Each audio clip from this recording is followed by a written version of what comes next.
the people had forgotten all their teachings. Twice they were told. So they replenished those teachings, and then the Creator sent a messenger to be born, to bring the great law of peace. Because people were so mean and so bloodthirsty and so violent that cannibalism had been born. It became the norm. And so it was a time, they say, when mothers and aunts, grandmothers, their eyes were always red, bloodshot red, because of crying, because the war people would take the kids, young guys, on the war path, and they wouldn't return. They would die somewhere. And so mothers and women were always crying, bloodshot eyes, crying for their sons and nephews. And they say also the creeks all over the place, the little creeks were always stained with blood.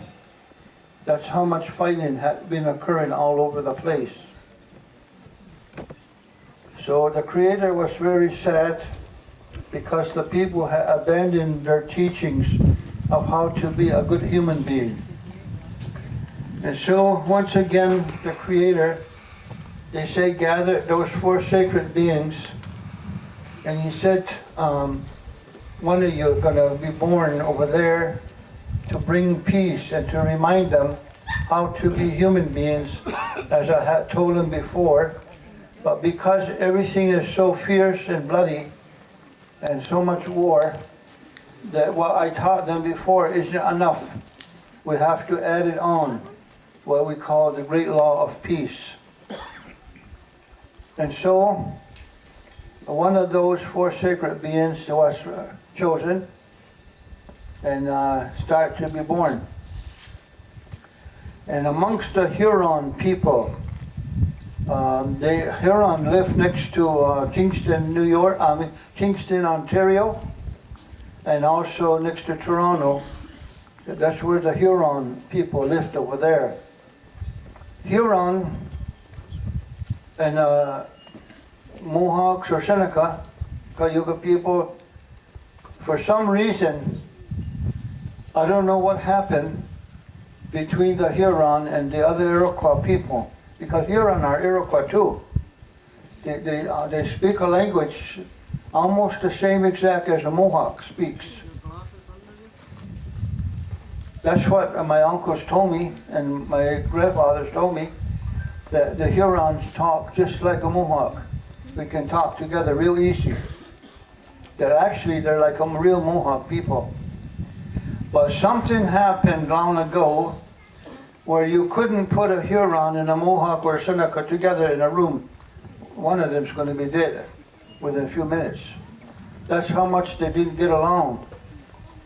And I never, when I was younger, I never asked those older people, how come, what happened to them that they don't get along? I was too young to ask a question. Now they're all gone, so I don't know who's going to tell us what happened to them. But the point is they didn't get along, they were enemies. Well, guess what? Even though Mohawk fight Mohawk, brother against brother, Mohawk fight Oneidas, Oneidas and Mohawk fight Onondagas, and Onondaga Mohawk who fight, everybody fight each other. There was no peace in this world. Almost it's like it is today, internationally. Almost like that. Except back when I'm talking about, cannibalism became norm. So it was a little worse. So, amongst the Huron people, in a place called Kingston, Ontario, where they call it the Tyendinaga Mohawk Reservation is today. There's a called Eagle Hill over there. It's on a hill, and as you go down to the Bay of Quinte, that's where there was a family there, and this woman, she had a little girl, this Huron woman. And she had become very troubled because there was so much deceit, so much gossip, so much rumor, so much character assassination, just a lot of turmoil all over the place. And people were fighting and killing each other. And so she had come to this mindset that she didn't want to raise her little girl amongst the turmoil and the hatred and the gossip. So she made a decision, and she said, I'm going to gather everything. And she took the blanket, or made it probably out of a moose skin or something, and she put her primary tools in there, because she's going to leave the community, leave the village, because she don't want to be with them. There's too much trouble. So she said, I'm going to go somewhere by myself, me and my daughter. So my daughter, when she grows up, she don't hear hatred and war and bloodshed. We're going to move. So she did. She gathered all her stuff, the hoes she uses for garden, and probably whatever she uses for fishing, whatever the essential things, and she put it in a thing and it tie up. Those were the kind of suitcase they had in those days. So they left and they walked away. They didn't tell nobody.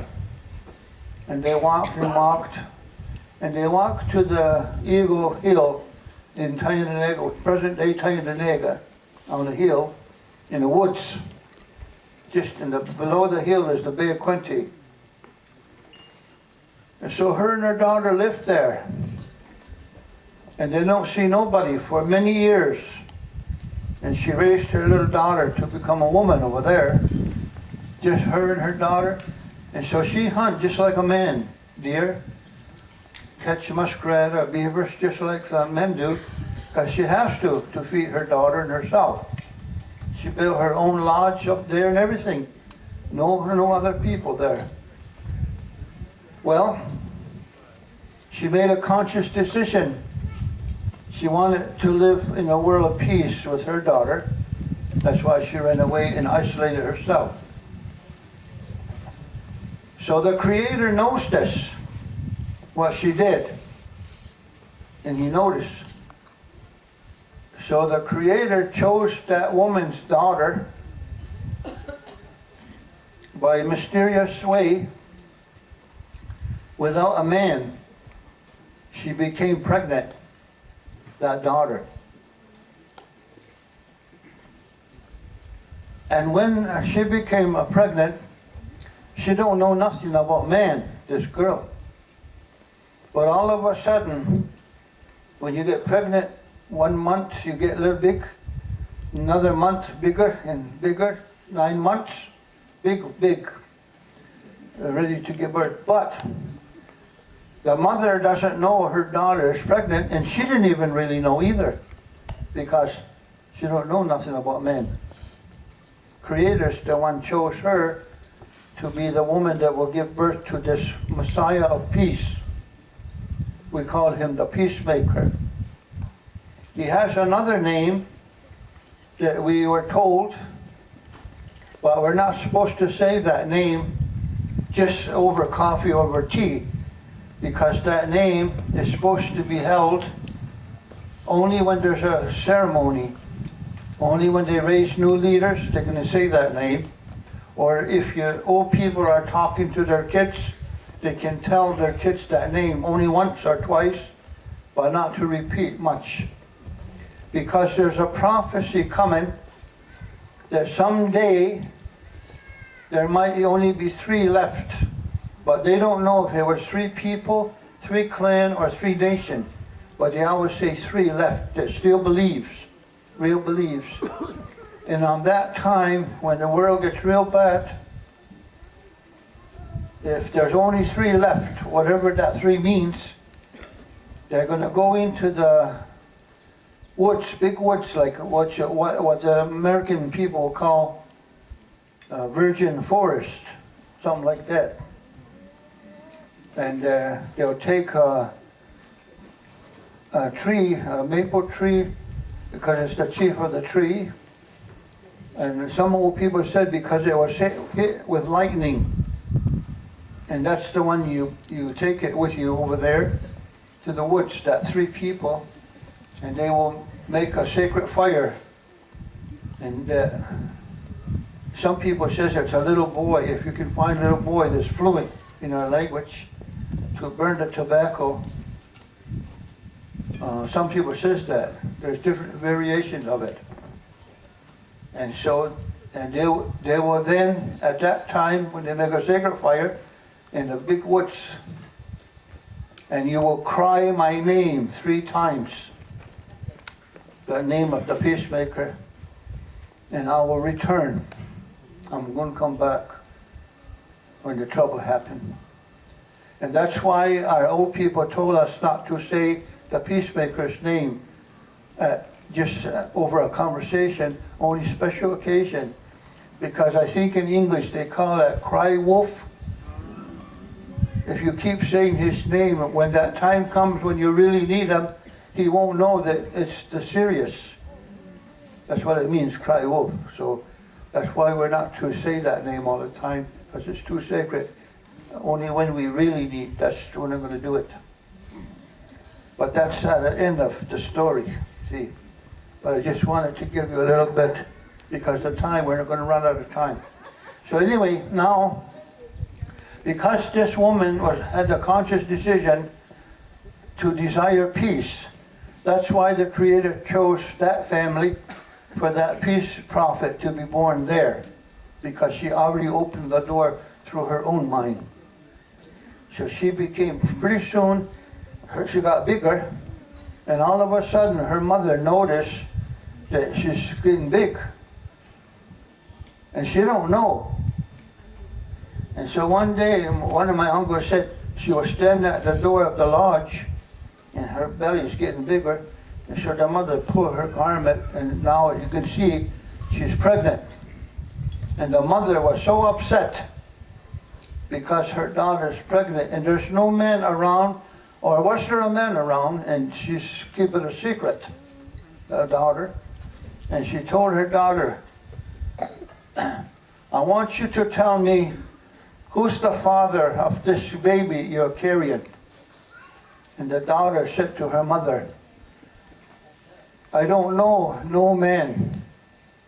No man is nowhere around here ever. So nobody is father to this baby.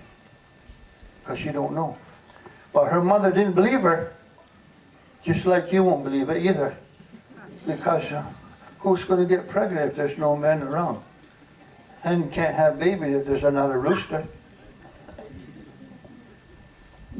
Horse can't have baby if there's not a stallion. And so that mother didn't believe her. So what that mother did, to give you an example today, you know how electricity in your house, a switch, you just flip it and it gets dark? Well, that mother who loved her daughter immensely, it was the equivalent of her switching a switch off with her relation with her daughter. She don't believe her daughter, and she says her daughter is a liar now because she doesn't tell who's the father of the child, because it's like a birth from a spiritual birth. So for the rest of the pregnancy, the mother was treating her daughter really like she was nothing. She didn't talk to her. She didn't be a good friend with her. And a young girl who's pregnant, that's when a young girl needs her mother the most, because they never had a birth before, and it's scary, it's frightening, and that's when you need mother and aunts to tell you how to get ready and what to expect, so you don't get scared. But that's when that mother didn't do that to her daughter.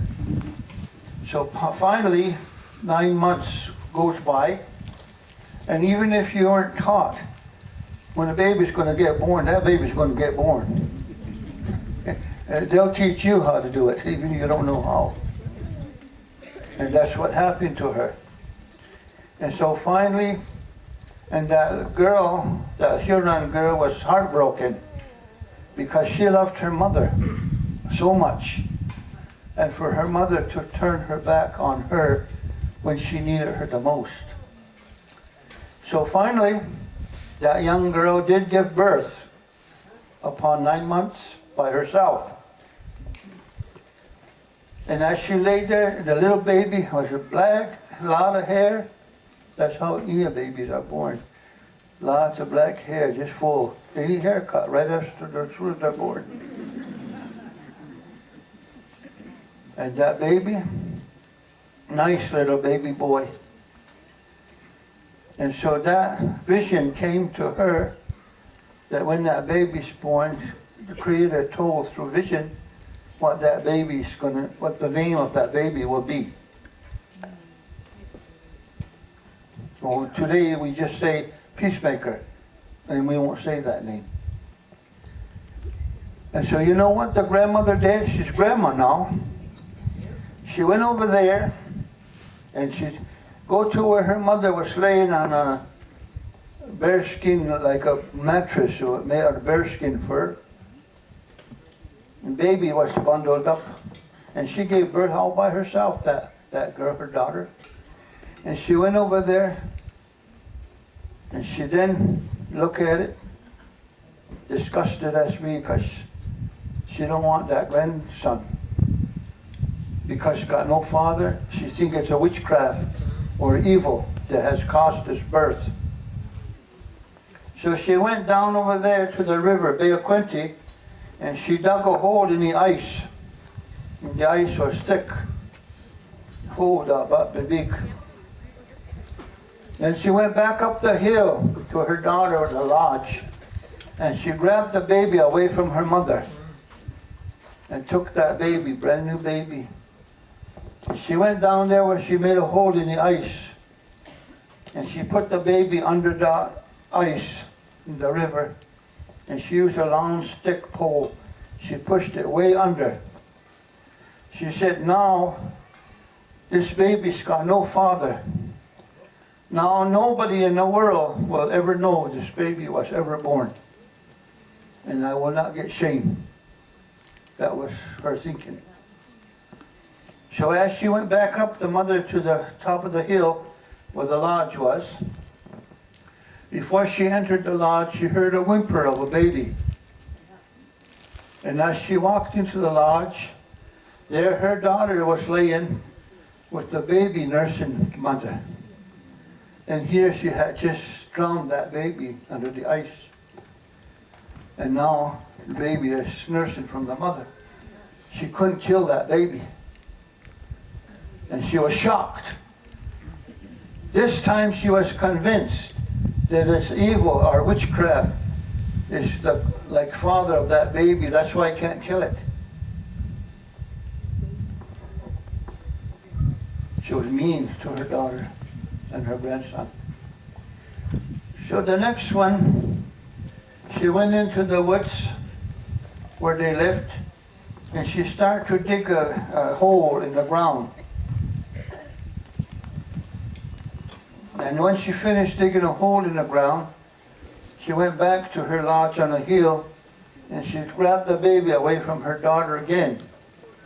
And she took that newborn baby, her grandson, and she put it in a hole and covered it with the dirt.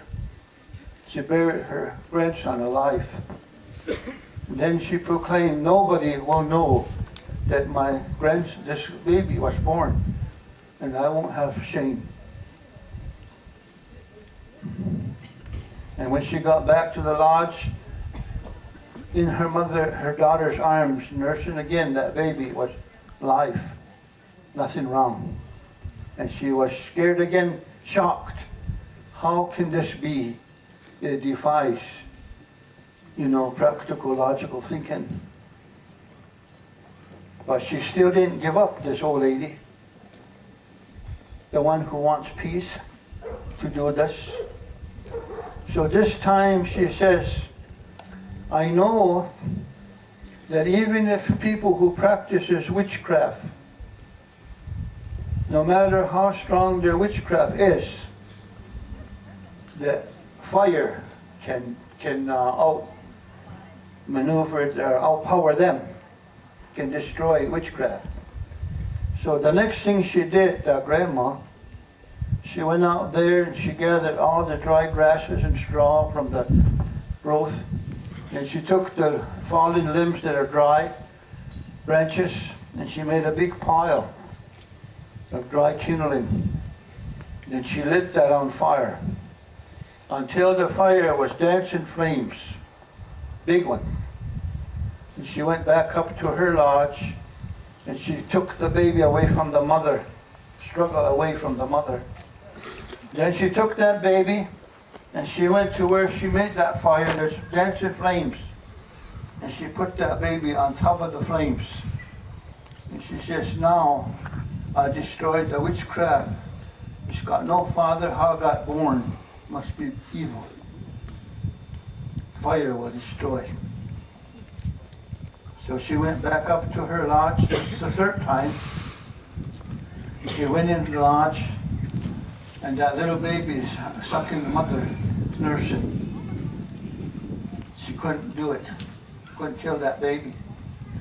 Because that baby was sent by the Creator, is one of those four sacred beings to become the peacemaker. So that evening, that mother was sitting on her, where she sleeps in the lodge, and she had her hands in her head, sitting there, thinking about how come she can't kill her grandson. All the attempts she tried to do. And all of a sudden, those of you that are hunters, you know that like a deer with big horns or a moose got big horns, when they're walking in a bush, their horns hits the bushes and it makes noise. Well, in that lodge, when that woman had her head in her hands, thinking, what happened to this baby? He got so much power, can't kill him. All of a sudden, she heard this noise like a bushes, like a big moose going through.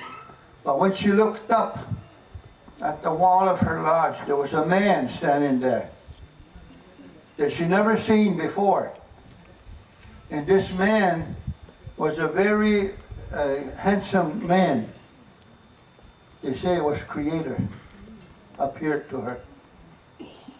And this man, or if it's Creator, said to her, "Old lady, you evil old lady." That's how you say it in Mohawk. You evil old lady, mean old lady. What you're trying to do to your grandson, you're the one that wanted peace. That's why you moved away from the fighting to raise your daughter in the land where there's peace. And then the Creator chose you for the peacemaker to be born to your daughter, and the father of the peacemaker is the Creator. And then you're trying to kill your grandson. You're evil, you old lady. And if you try to do that one more time to your grandson, I'm going to do that to you. See if you like it. You made a big mistake, you old lady. And what I want you to do, never to hurt your grandson again or attempt to hurt him. And what I want you to do, during the time your daughter was pregnant, your daughter loves you, and I knew you used to love your daughter, and you abandoned her in her greatest time of need. And so what I want you to do now is I want you to get off from that where you're sitting, and I want you to walk where your daughter and your grandson is laying, and you go apologize to your daughter, and you apologize to your grandson what you tried to do to them, because that grandson is going to carry the message of peace to the fighting in the world.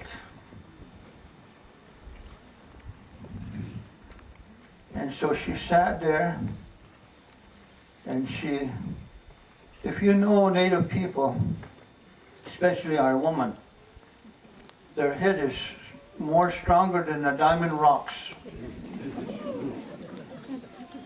Once they make their mind, and nobody gonna change it. And the men aren't far behind them either. So she says, this, my creator, what? I asked for forgiveness, what I tried to do to my daughter. I asked forgiveness too. I tried to kill my grandson. I didn't know you're the one who sent him here. I thought it was an evil witchcraft. That's why I did that. I thought it was evil. Help me so I can go see my daughter and apologize.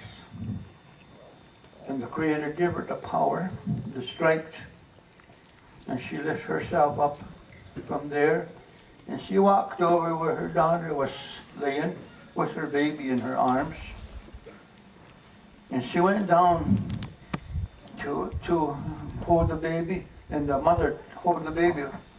You're not taking this baby this time, because she thought it's going to kill it, try to kill it again. And mother says, no, Wasanelak, you make a mistake. I'm come to take the baby. I came, my daughter, to tell you, I'm your mother, and I hurt you. All the while you were pregnant, I disowned you. And when I was supposed to be with you and stand by you and teach you, I wasn't there for you. I'm here to tell you I'm so sorry I made a big mistake. I don't know if you will ever forgive me the rest of your life. And if you don't, I won't blame you, because it was evil what I did to you. And my grandson, and she let her take hold of the grandson. And she said, my grandson, I'm so sorry what I did to you.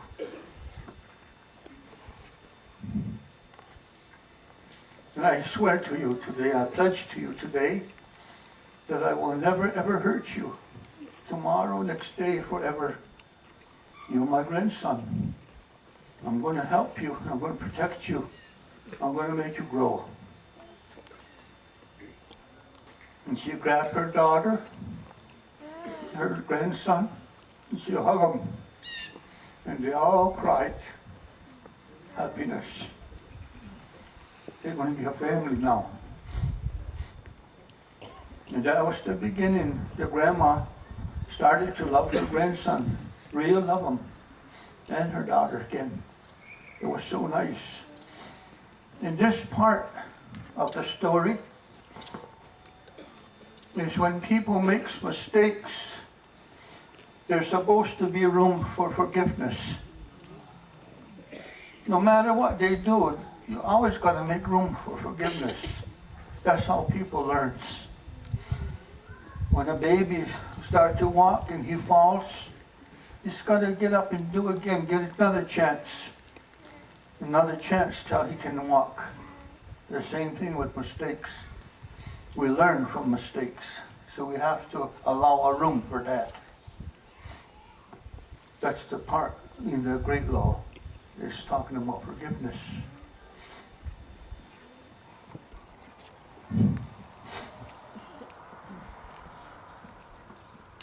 So now, Grandma helps the daughter. Grandma helps the little boy. And every morning, that little boy, he goes by himself up in the woods. Every morning. And she don't know, and mother doesn't know where he goes, except to the woods, but what is he doing over there? So one morning,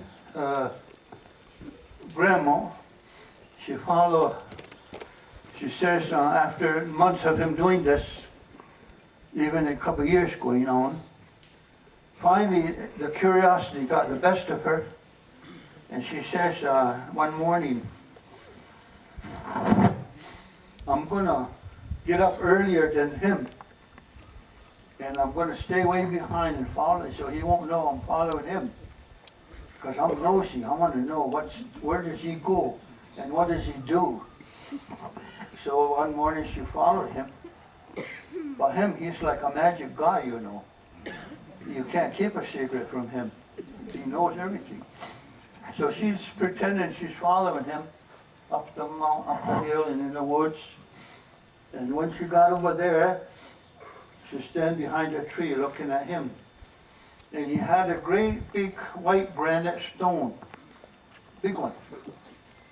And he had another stones, and he's chipping away on that stone. He's carving it by chipping it and chipping it. And finally, Grandma went over there and she said, "What are you doing?" And the grandson told her, "Your Grandma, I'm doing what the Creator told me to do. The Creator told me to use this white granite stone and make a canoe out of this granite stone. That when I'm going to travel to bring peace, to stop war in the world, I'm going to ride in a canoe of stone, white stone." Grandma said, "Grandson, when I never heard a stone float in a river. Stone always goes to the bottom. You shouldn't make it out of stone, grandson.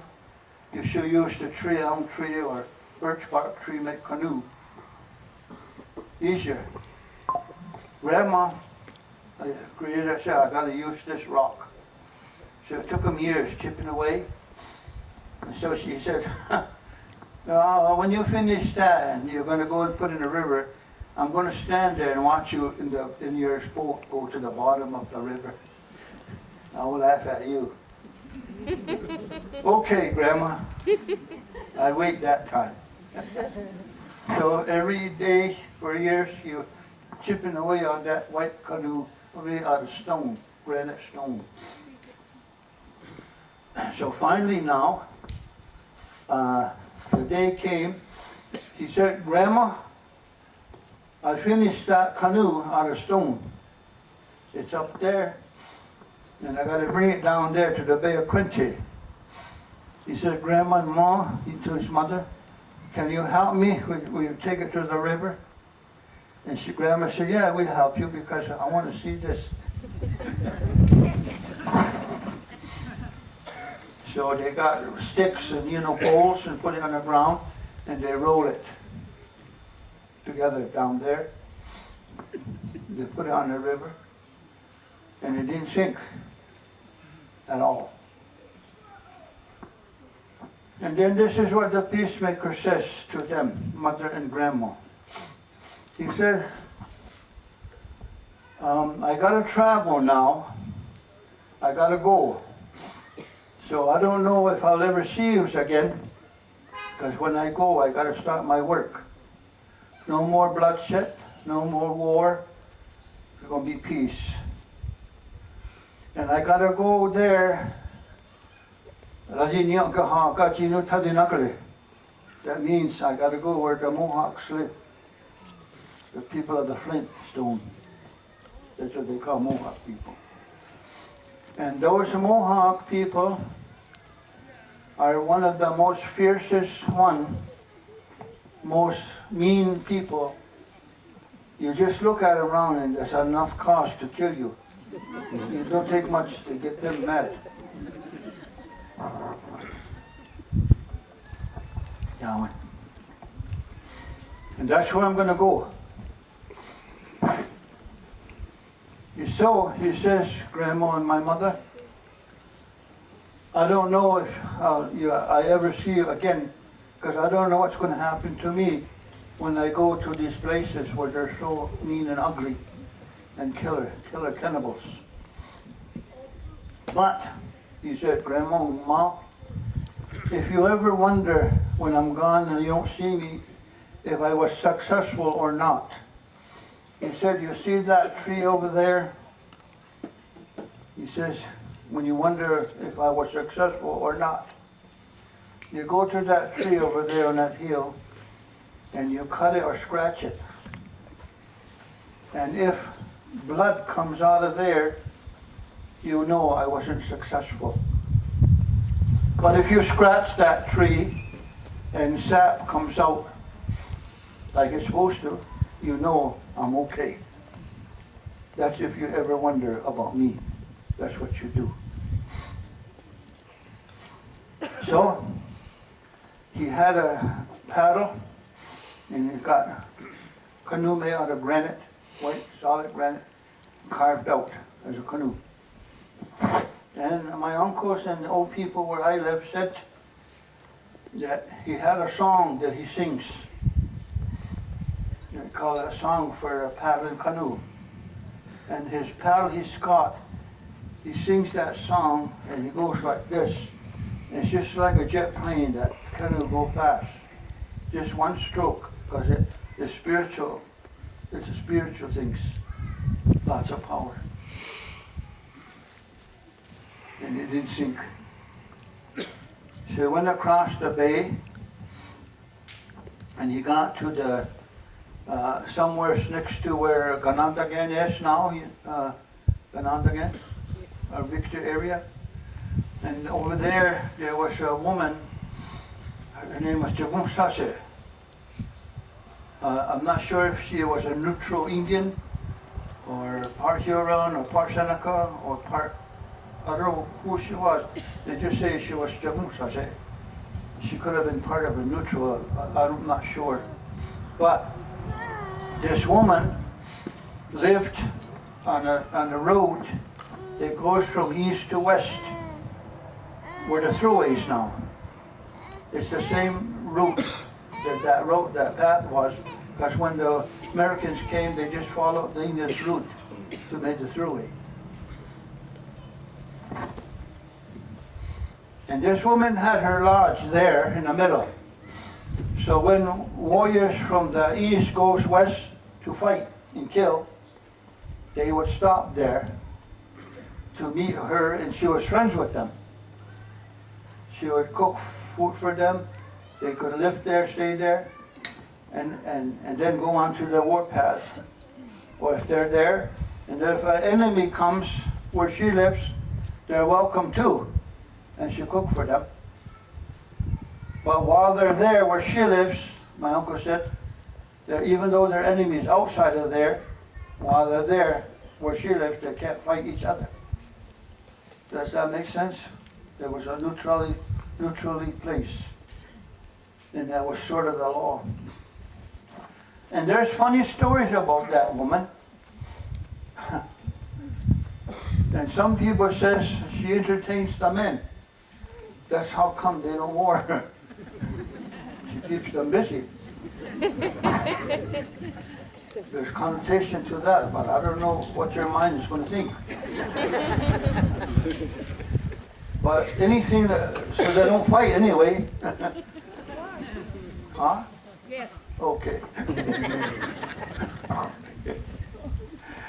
But anyway, so that's how she was. Now, and she had power too, in order to control the fighting people. So when the Peacemaker went over there, she seen him, and she knows he's got a power, because she has a power too. So the first thing she took was bugs and different herbal things, and she concocted food to feed him, to poison him, or to control his mind. But he knows what she's going to do, because he's from the Peacemaker, he's from the Creator. So as she sat with her, she feed him. He took one of those reeds from the river, the swamp, like a straw, and he put it in under his garment. Where he was sitting, it touches the floor. And every time he may pretend he's eating, he puts it in there, and it goes through. And he finished all of it, and she's waiting for him to collapse or whatever, or die. And he didn't, and he ate it all. But she didn't know what he did. He outsmarted her. So because he didn't die, he didn't out-trick her, she told him you got big power. He said, who are you? And he says, I come from the west. And he says, northwest, he says, and he told what his mother's name is and his grandma's name and everything. And that his job is to bring peace where there's war. Establish peace and no more war, no more bloodshed. And then she said, oh, can you explain it to me, what you're talking about? And so he began to recite what they call the Great Law, what we're now talking about. And then when he finished, she said, I think that that's a good plan. That's a good idea. That's really needed. And I'm going to tell you, I like it. And so he made her a symbolic clan mother, first one of Great Law, just like the Tarudaho. It's like the head chief, but he doesn't have no more power than anybody.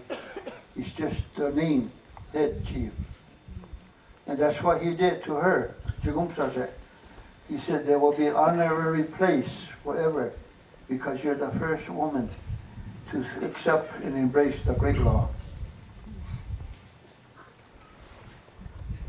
with her power. And then she said, what are you going to do now? And he said, I'm going to leave here and I'm heading east, southeast. I'm going where the most fiercest people are, cannibals. I'm talking about Mohawks. Those are my grandpa. But you don't have to worry, I don't like humans. I don't know if you're going to survive, because those people are mean. They don't need nothing, no big cause to kill you. And then they'll eat you, cook you up. I don't know if you're going to survive. And he said to her, that mean people, cannibal people, that's exactly the one I want to meet. They're the one that needs peace the most. That's what he said. So he went on. And the way my uncle was telling me, he said as he was paddling on one of the creeks going towards the Mohawks country, he seen two figures running behind in the bush. They were Mohawks. And these Mohawks had war paint on. But it wasn't paint, it was human blood that they used for war paint. Not paint, human blood. It was quite common. They were fierce. And so as he was going along that creek where they were running, all of a sudden he hollered. And those Mohawks came to an abrupt stop, just like that. And they seen him. And their first reaction, of course, is to take their tomahawks and kill him. Because that's what they usually do. But when they seen him, the canoe he's got, they never seen a canoe was made out of stone. And as far as they know, stone will sink, it can't float. But that does float. And he's riding that canoe. So it came out to meet them. They didn't kill him because they were shocked to see that canoe made out of stone. And he says, where are you going? And that two Mohawk warrior guys said, we're hunting for our family. It doesn't matter, deer or human, doesn't matter. Each whatever one we catch first, because they're cannibals. He says, can you wait here? Just wait here. I'll go hunt for you. So he went on the woods a little while, not long. He came back, he put a deer on his shoulder. The Peacemaker gave it to them. He says, now take this deer back to your village.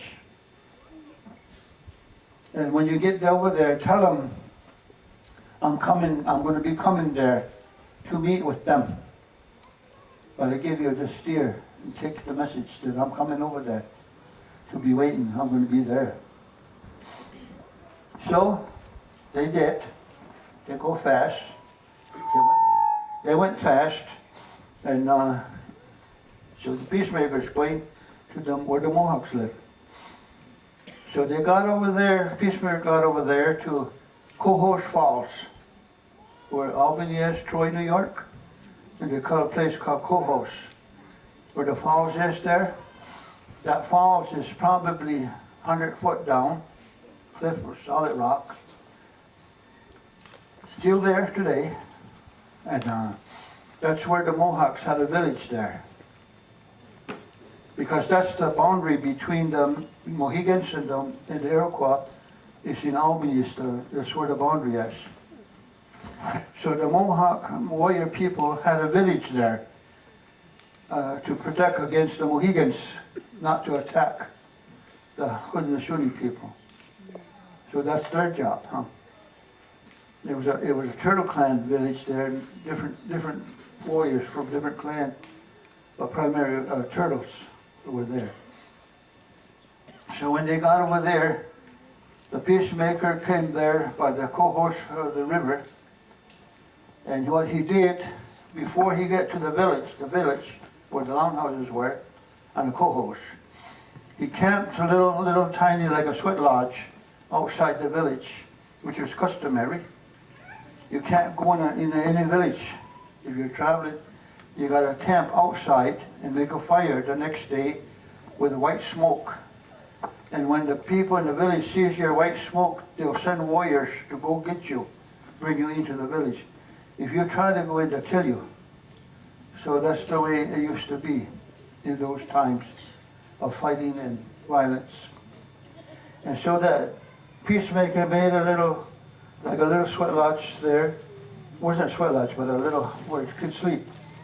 The next morning he made a fire, white smoke go up, and the war chief and Cohoes seen that smoke, and the guys seen that smoke, and they told the war chief, "Oh, you don't gotta get so white smoke going up. Somebody wants to visit here." So the war chief dispatched the young guys, warrior, go see, go get him, whoever it is. Maybe it's Sakikwenio'nkwas people or Narragansett or Mohegan or somebody. Go get him. So the Mohawks went over there, and the Peacemaker was sitting over there. They invite him in there. They brought him in, and the war chief talked to him. He said, "Oh, go on, now in the Mohawk, that means, what is it? You have a message, something? You got a message for us?" Kind of stern and mean too, not very. You say you want to have a cup of tea or something? You say that. You say, "What the heck do you want here?" Really not friendly, the war chief said to him. And here's what Peacemaker said: "I'm here because the Creator sent me to come to see you. Because the Creator don't like it, you are fighting and killing each other and being cannibals. That's not right. That's not the way He told you to do. And that's what you are doing." He says, "Creator sent me here to bring peace, brotherhood, happiness." And the warrior, big head warrior of the war chief, look at him. "What are you talking about? His Creator sent you here. Who the heck do you think we are to believe that?" Really mean, like you won't believe him. So the Peacemaker said to the Mohawk people and the war leader, he said, "You see that Cohoes Falls? It goes down 100-foot solid rock at the Cohoes Falls. And right at the edge of the Cohoes Falls, there was a big tree, a big pine tree, over 150 foot tall, at the edge of the falls.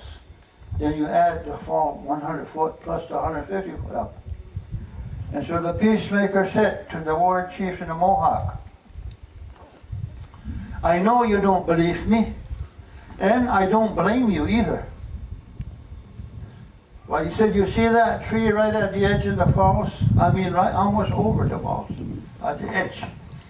He said, "I'm going to show you something that you will believe my message. I'm going to climb that tree. I'm going to do it. And I'm going to climb that tree right to the top. And then you Mohawks girdle that tree with grass, dry grass, make it wet on top and burn at the bottom. That's how they used to cut trees down. And I'm going to be up there and make sure that tree goes in the gorge. 100 plus the 150 foot up, 250 foot fall. And if I'm not sent by the Creator to deliver a message of peace, you don't have to worry about me anymore. And the Mohawks said, everybody said, hurry up, get up there, hurry up, hurry up. And they were, because they were sadistic. All the Iroquois was sadistic at that time. You know what I'm talking about? To give you an example, you remember in the European Roman Empire where they had the Colosseum?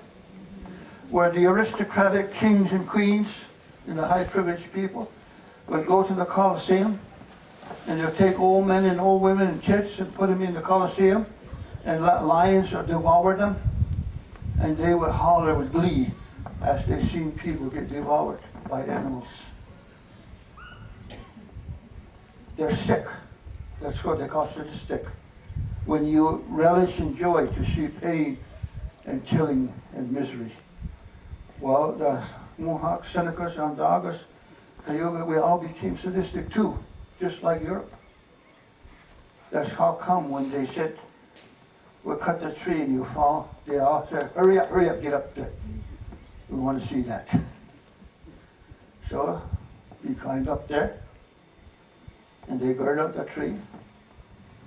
The whole village come to watch. The tree went over. And the Mohawk people said, we're not worried about Creator's messenger anymore. He smushed to smithereens. So they thought he was dead. The water took him to the ocean. So the next morning they all went back to sleep. Next morning, one of the warriors come running to the war chief, and he seen that white smoke on the outside of the village. Somebody wants to come. You know, maybe some Indian want to come. Go see, but they didn't think it's Peacemaker. So the war chief sent young guys, go see. They went over there. Peacemaker was sitting by that fire. And all that Mohawk warriors go there to look at him, his head, his toe, his legs, not one scratch, not one bruise, not one broken hair. Nothing. He's perfect health. And they all watched him get crashing down. So they brought him in there, where the village is, to the war chief. And all that war chiefs looking at him, Peacemaker. And here's what they said. They said, Sakikwenio'nkwas. Was going not doing half such an exact such no solo. That means you show us your power from the Creator. We seen you crash down there, and there's not one broke bone, not one broken hair, because the Creator sent you. You got the power. And so now what we're going to do, here in this Mohawk village, in Sakikwenio'nkwas,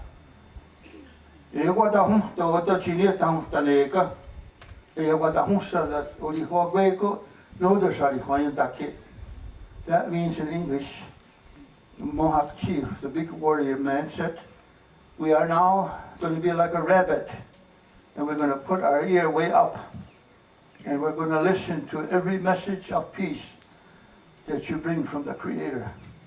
We will embrace peace. Now we pledge. So that's the time he showed them the power that he had, because they tried to kill him.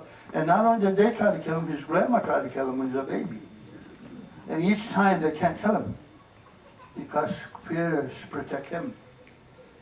So now, the Peacemaker then established there 3 chiefs, and that big war chief became a peace chief. They call it They changed their mind from war to peace. And then they finished there, they went over to Oneida. And over Oneida, the Oneidas weren't so mean as the Mohawk. The Oneida, they put up, Peacemaker put up 3 chiefs over there too. Only 3, and 3 in the Mohawk. Then they got to go to Onondaga. But in Onondaga there lived a man named Tarudaho. They say he was so mean too, he had snakes living in his hair. That he was so mean and evil. And even he was so powerful in his ways, he could cause hurricane to come or tornado to come just by making medicine. Everybody was afraid of him, this Tarudaho, because he was like a big, bad powers. They say his skin was like a fish, scaly. His hands weren't like fingers, they were like this. And he had 7 crooks in his body. He was so evil-like. And he couldn't live with other people in the village. He lived in the Cicero swamps by himself with the bears, the wolves, and the rattlesnakes. He can't live with people because he's so ornery, controlling. That was Tarudaho. So they said he has a big power, and we're not unified enough, just the Mohawk and the Oneida. So we're going to go around on August, the Cicero swamp where Tarudaho lives. We'll deal with him later when we're more united with others. So they skipped and they came to Cayuga country, and they put some more chief here. Then they go to Seneca country in the west, and Seneca was like a Mohawk. They were mean just like Mohawk. Ornery and fierce and terrible too. And their war chief don't want to join the Confederacy with the Peacemaker. But my uncle said something happened with the thunder and lightning that convinced their war chief. And then they accept too. But they made a condition, the Seneca, that they're not going to bury their weapons of war. They're going to keep 2 war leaders, peace chief and war leader, together. But that's the only ones that can raise a warrior amongst all the nations. It's still like that today. And so on that basis, they accept it to be in the peace, the Senecas. And then when they're all together, now they're going to go deal with Tarudaho, the big man, the controlling man. And so they agreed they're going to go there on a certain time to meet with him. And they're going to have to be very concentrated and focused, because if they don't, his power can get and break them up. And so he said to the Jabungsase, the first lady, to be there too. And they're going to finish making chiefs and stuff. And so that's when they negotiate. So when they went over there, my uncle says that they have to sing that song. And when they're ready to cross the lake to go to the Cicero swamp, the crows would tell Tarudaho they're coming there. And so he'd fix it so the wind came strong, waves that big on the lake, tipped the canoes over of the Mohawks and Seneca and Cayugas, Oneida. But the Peacemaker made the wind stop, and they were able to cross. And they say as they traveled to the Cicero where Tarudaho lives, the rattlesnake was ready to bite you, to prevent you to go to see him, because they protect him. And the Peacemaker, he seen, and that rattlesnake's quiet. And finally they got to where he is, and at first I think they said Iwata was going to sing that song of peace, but you can't hesitate anywhere or be afraid of Tarudaho. If you hesitate, just one little hesitation, Tarudaho's power will break you. So Iwata got nervous. I guess he hesitated a little bit, they said. So the Peacemaker said, I'll sing. So he sang that song. And it neutralized Tardaho and all that power, not to hurt nobody. A calm came. So they went over to him, and they started to work on him. And they took the 7 crooks out of his body and made him look like human again. They wrapped his skin, so the scales of the fish skin is off, like a regular skin now. And they began to comb his hair and take the snakes come out. It's like human hair again now. They turned him into a human being. They used love and compassion and kindness, and that was the medicine that he never had before. Because they used that, it melted him. They still can for everybody here, in your own family. If there's discord and whatever, if you use kindness and love, it will heal. That's in the great law. And so then, finally, they talked to him.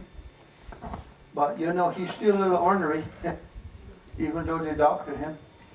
And so the Onondagas have the smallest population, way less than Seneca population, way less than Mohawks. They're only a little bit. But you know what? Mohawk only has 9 chiefs, and we're 10 times more than the Onondagas population. We got 9. Seneca's got 8, and they're big too. Cayugas, they got 10. Onondagas got 14, and they're the smallest. And that's how they negotiated with the Tardaho to make him feel important.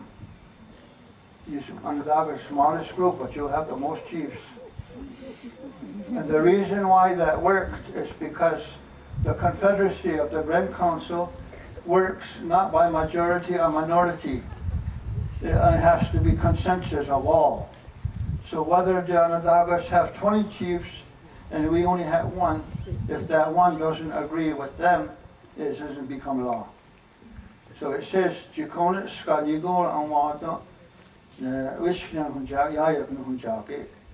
until every mind of all the chiefs of all the nations of the Confederacy all agrees, then it becomes law.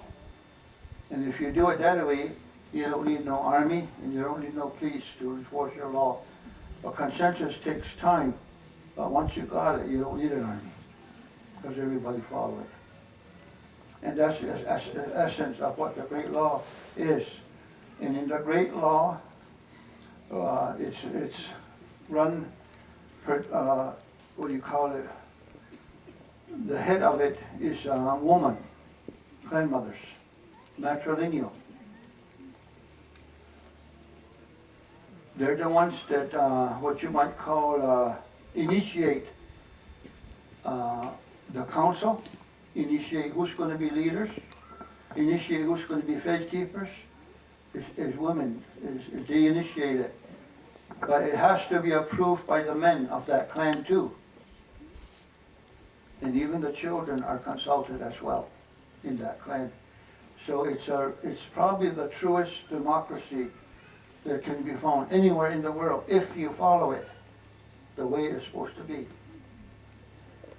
So women has big say, men has big say, regular men, regular women, everybody's got a say. And how do you get your say is what clan are you belong to? Because one clan is a family.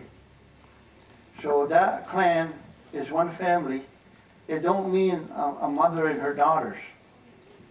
If I'm a bear clan, it means all the bears, 3,000 bears. That's the family. Turtle is 3,000 people in there more. They all come to consensus who's their leaders. All the clan mothers do is they initiate the process. They gotta have meetings till all the men agrees, all the women agrees, everybody agrees. Then it's a real chief. And if that happens, we will love our chiefs. If our chiefs makes a decision, and it's a good decision, because they have consulted everybody.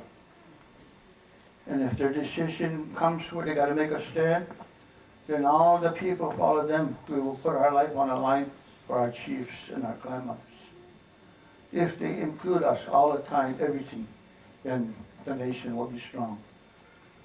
But if you don't do that process and you just do like king and queen stuff, you're not going to be strong. Nobody will follow that. And so, a chief, this is the way my uncle told me. Now, this is his opinion, is that we're not allowed to marry our own clan. So when you look for a chief or a clan mother, you got to make sure they come from a principal clan from their mother, and they also got to ask what clan does their father belong to, and it's got to be different from their mother. And they said don't never put in a position of power somebody whose mother and father are the same clan, because if you do, they will lead us to ruination, our nation. Because if incest comes in there, you can't have people who are handicapped or can't see or can't hear. You got to have full facility of your mind, of your hearing, of your sight, of your health, in order to lead the nation. And it's in the Constitution. That's how come in my nation, my longhouse where I was from, the Ira Benedict, the one I told you, little guy, he was the condo chief for 65 years or so. When he became deaf, I was his tree keeper, sub-leader for him for 25 years because he got deaf. So they put me in there to go to meetings for him. And when the meeting's done, I have to go tell him everything, what was discussed at the meeting, and if he approved it, even though he was old, till he died. But when the chief is chief, they're there until they die, unless they do something wrong. If a chief, did you hear about that Mr. Trump, what he said about the woman? Did you hear that? Oh, I don't want to tell you if you don't know. If an Iroquois chief said that, what Trump said, he'd be out in a second. He'd be out, because in Iroquois, you're not allowed to hit a woman physically with your hand or hurt a woman in any way. That's the old Constitution. Even emotionally, you're not supposed to say bad things about women to hurt their feelings. That's what my uncle said. That's what Ira Benedict said. Because women are the givers of birth, of life. Women are the same as the Earth's mother. We're never to hurt them. They have to give life. And so I do know that in 1754, our great-great-grandfather was invited to Albany at 1754 to recite the Constitution to Benjamin Franklin and Thomas Jefferson. But they omitted the one where women are matrilineal. They don't want nothing to do with that. So 1754 until 1924, finally Congress passed that women can vote. It took that many years to become Indianized. And that's what has to happen again. Not only for my people, but for all people in the world, has to get indigenized again, back to the original truths of how to connect again to the Mother Earth and to all of the environment, which is part what makes us live. And so that's some of the things in Reader's Digest form about the great law. And also in the Constitution too, when the chiefs meet, it says in there, you meet in the morning and you got to close your council before sun goes down. Not to council at night. Otherwise your nation will be led the wrong place. It says also in there that whatever decisions our leaders and we make as a people, through our leaders, that whatever decision we make today is not to harm or injure the babies that are born 7 generations from us today. So the decision of our people and the leaders can't hurt nobody tomorrow or next month or next year for 7 generations. That's how much thought has to go into deliberations according to our law, so that there will always be a world for our people. Those are some. The other thing it says in our great law is that any man who has killed somebody, either through war or through accident or doesn't matter what, if you've got blood on your hand because you killed somebody, it disqualifies you from becoming a chief, a leader.